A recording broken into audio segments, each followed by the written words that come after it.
So question हमारा ये है, that is which of the sets given below may represent the magnitude of 3 vectors adding to 0। ये कह रहा है कि मतलब इन सेट्स में से ऐसा कौन सा सेट होगा वेक्टर्स का जिनका अगर हम सम किया जाए तो वो 0 आ जाए, 3 वेक्टर्स का। ओके, 3 वेक्टर्स का समझने से पहले 2 वेक्टर्स का समझ लेते हैं, जो मैंने आपको बताया था पहली क्लास में ही। 2 वेक्टर्स का सम जो है वो मैक्सिमम कब होता था, जब दोनों के बीच एंगल जो है 0 डिग्री होती थी, और उन दोनों का सम मिनिमम कब होता था, जब दोनों के बीच एंगल जो है 180 डिग्री का होता था। करेक्ट। मैक्सिमम जब 0 डिग्री का होता था, मिनिमम जब 180 डिग्री का होता था। फॉर एग्जांपल ऐसे देख लेते हैं, सपोज एक वेक्टर था हमारा 3 यूनिट का, लेट्स से, दूसरा वेक्टर है हमारा 4 यूनिट का। ओके, इन दोनों का मैक्सिमम सम क्या हो जाएगा, 3 + 4 दैट इज 7। क्या 7 से ज़्यादा हो सकता है क्या? नहीं, 7 से कम ही होगा। आप किसी भी एंगल पे इन दोनों को जोड़ लो, किसी भी एंगल पे जोड़ लो, इन दोनों का सम 7 से तो कम ही होगा। अच्छा, मिनिमम कितना हो सकता है? मिनिमम ये हो सकता है 4 और यहाँ पे आ जाए 3। ठीक है, in this case this will be 4 - 3 = 1 unit. Minimum कितना होगा? 1 यूनिट होगा। मैक्सिमम कितना होगा? 7 यूनिट होगा। ओके, इतना क्लियर है? चलिए जी, अब देखते हैं इसका तीसरा वेक्टर ऐड करके।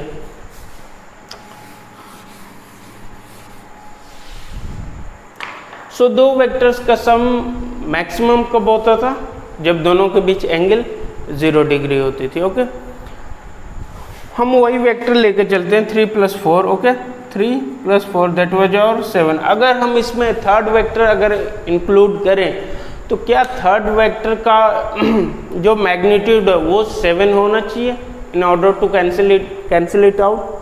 यस, 7 होना चाहिए, या 7 से कम होना चाहिए। कम किस केस में? 7 कब होना चाहिए? 7 तब होना चाहिए जब 3 और इधर ही लग रहा हो आपका 4 भी, इधर ही लग रहा हो आपका 4 भी, सो दैट सम इसका 7 आ जाए, और यहाँ पे एक उसी के अपोजिट डायरेक्शन में 7 यूनिट का एक दूसरा वेक्टर लग जाए। ठीक है, तो ये तब था। और अगर सपोज लेट्स से 3 यहाँ पे है, 4 यहाँ पे है, 4 3 किसी एंगल पे लग रहे हो, तो इनका रिजल्टेंट क्या होगा? 7 से कुछ कम होगा, जरा सा कम होगा। तो वो जरा सा कम यहाँ पे होना चाहिए, इसे कैंसिल आउट करने के लिए, 0 करने के लिए। Okay, so our conclusion is कि अगर कोई 2 वेक्टर है R1 एंड R2, 3 वेक्टर है R1 R2 R3। ओके, तो कंक्लूजन इज R1 + R2 दोनों का सम जो है वो क्या होना चाहिए? कम होना, ज़्यादा होना चाहिए किससे? R3 जो कि उसे कैंसिल आउट करने वाला है। करेक्ट? इतना क्लियर है? इन दोनों का सम जो है, let's say this is R1, this is R2, this is R3, ये या तो इसके बराबर होना चाहिए, R3 या तो R1 + R2 के बराबर हो जाए, तब ये कैंसिल होकर 0 हो जाए, या फिर इससे कम रहे, R1 + R2 से कम रहे। कम कब काम आएगा? जब R1 एंड R2 किसी एंगल पे लग रहे होंगे।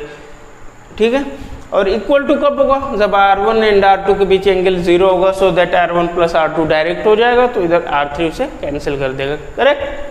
सो this is our situation for this question. So let's check it out, this equation in these options. Okay, so here is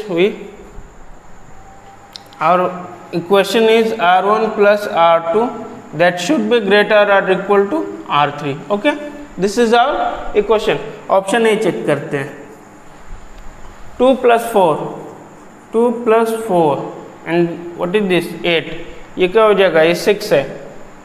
2 + 4 6, ये बड़ा हो गया। ये सेटिस्फाई कर रहा है? नहीं, दैट मीन्स ये रॉन्ग है। बी चेक करते हैं। B is 4 + 8, R1 + R2 4 + 8 and here is we have 16। क्या हो रहा है? ये ऐसे आ गया। सेटिस्फाई हो रहे हैं? नहीं हो रहा।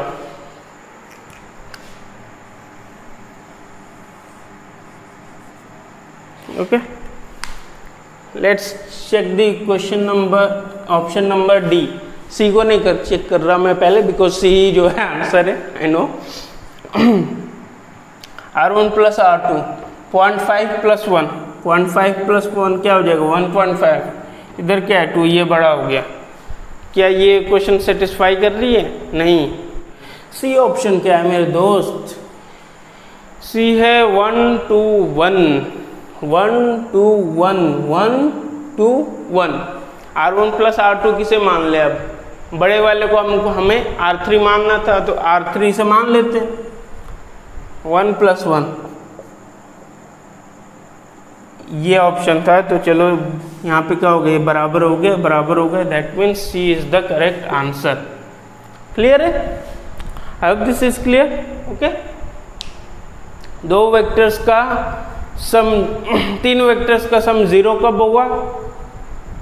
जब उनमें से दो का जो सम है, एटलीस्ट दो का सम जो है वो थर्ड वेक्टर के बराबर हो या उससे थोड़ा सा ज़्यादा हो, तभी चांसेस है कि उनका जो नेट रिजल्टेंट होगा वो 0 होगा। That is our conclusion. Okay, चलिए बढ़ते हैं अब अपने नेक्स्ट क्वेश्चन की ओर।